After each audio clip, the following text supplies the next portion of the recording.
Hi there. So I want to do a little bit today on something I actually just did a Facebook Live on very, very similar. I mean, like literally just a few minutes ago.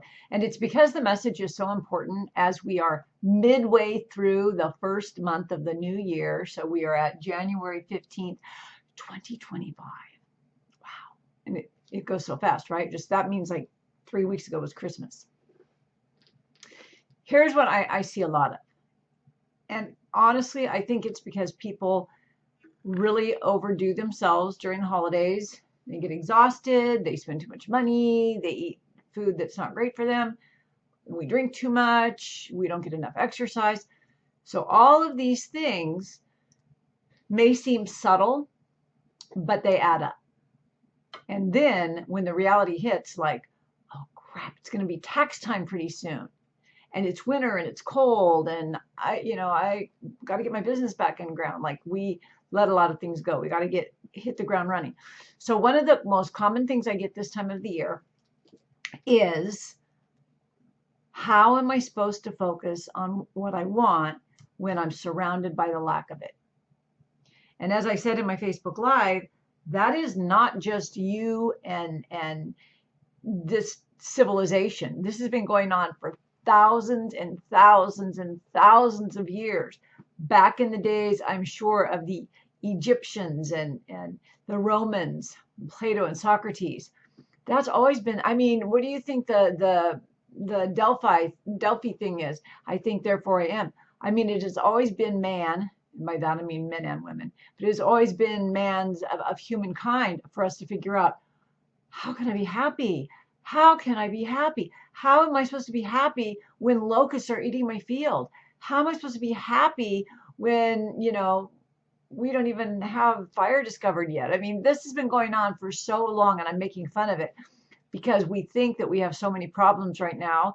But back in the day, they didn't even have fire to heat their food. They did not have electricity. They certainly didn't have Amazon. So we get so caught up in our third dimension reality that this is just, it's just things are terrible. So I was making fun, but I'm just trying to give you a perspective that is a little more appropriate as I dive into this topic.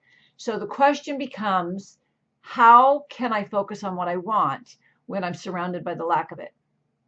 And the first answer may not be something you like, but stop focusing on the lack of it. And the analogy I give is, if you are standing in a scary part of town, let's just say it's an evil town, a village of monsters, and you're sitting in it. Now, of course, when you're in this village of monsters, you have to protect yourself. You have to make sure you're safe. That's for sure. And let's equate this to not having enough money. Yeah, we got to make sure we pay our bills, and we got to make sure we work, and we got to make sure we do the things because, this is life. We have to take care of it. But you're not going to just sit there and plan your entire rest of your existence being in this evil village, especially when a village is right within your eyes. I mean, you could see it. It's right there. And it's safe, and it's wonderful, and they're waiting for you. It's there. Are you going to sit here and try to write a book with the evil creatures all over the place? Or are you going to take care of what you need to do to protect yourself, come up with a plan, and jet out of there and escape? You could apply this to anything. Being in one neighborhood and wanting to be in another neighborhood. Being in one destination and wanting to get somewhere else. It's the same thing, but as humans, we are judging everything with our five senses. This is it. This is all there is. I'm going to live with like not very many clients and not much money. This is just my lot in life.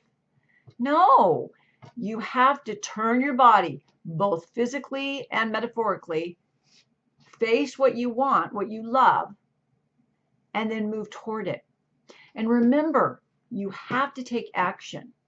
I cannot tell you how many people, because I really work with people, mostly in business, and I have so many people who tell me, I am Tamara, I read your book, and I'm meditating, and I know what I want, and I focus on it.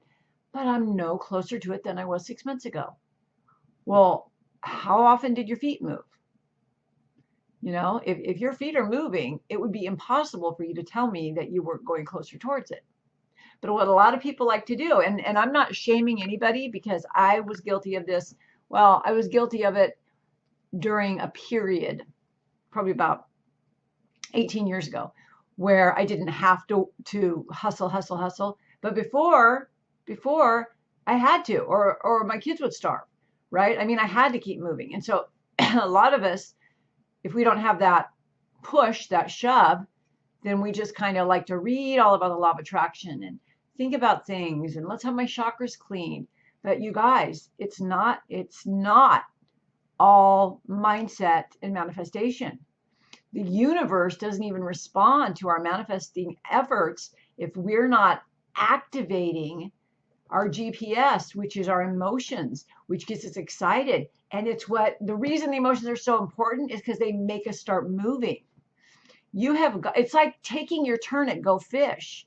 You know, I'm sitting here holding my cards and I ask the universe, do you have, you know, a King of Hearts? And the universe says, go fish. And I'm like, okay, I got to go fish now. I got to do something so that the universe can then take its turn. And I don't know why it seems to be that a lot of people are taking action from a stressed out state.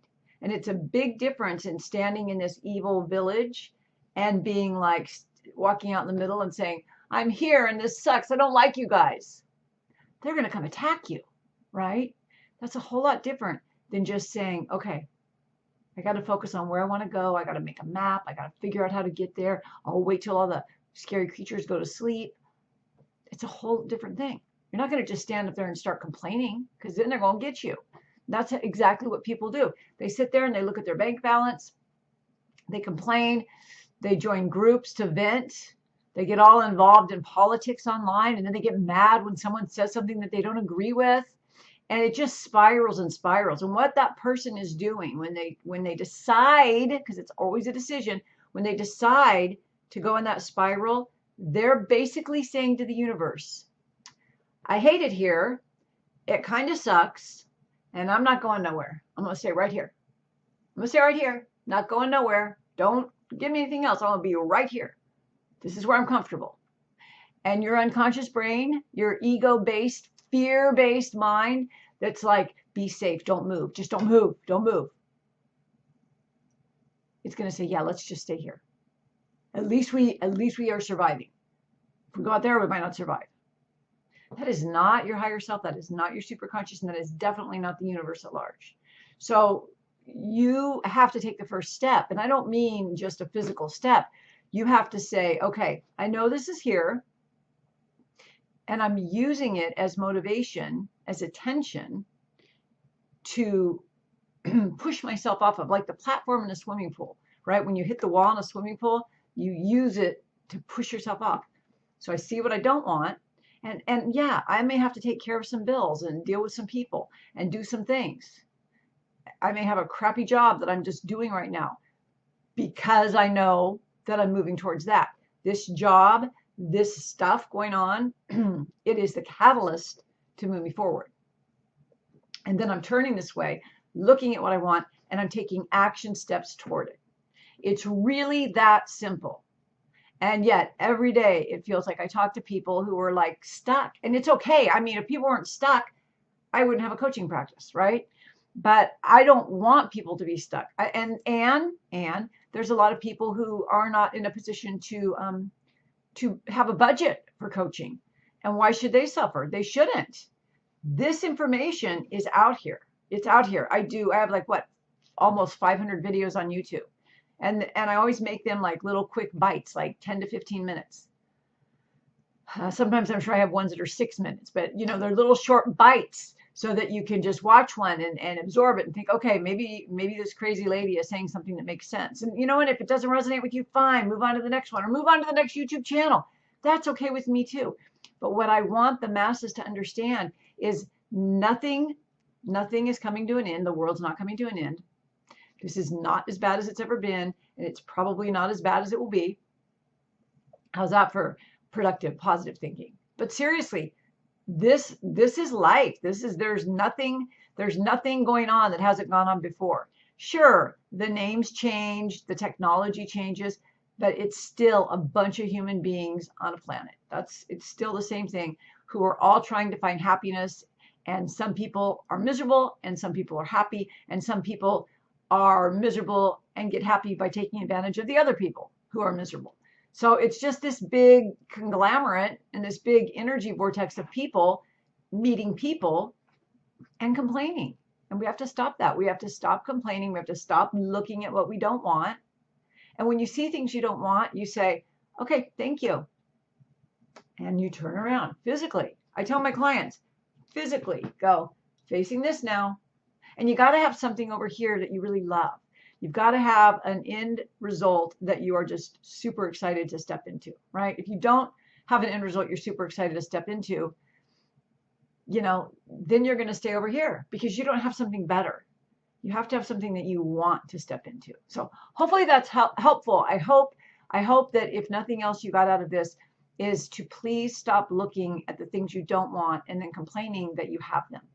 You're looking at them. Where attention goes, energy flows. So stop looking at what you don't want. Take care of business, but stop looking at what you don't want and look at what you do want. And then move your feet. Just one step at a time. Just move your feet. Okay, hopefully that was helpful, and I hope you have a beautiful day. Thank you for watching. Bye-bye.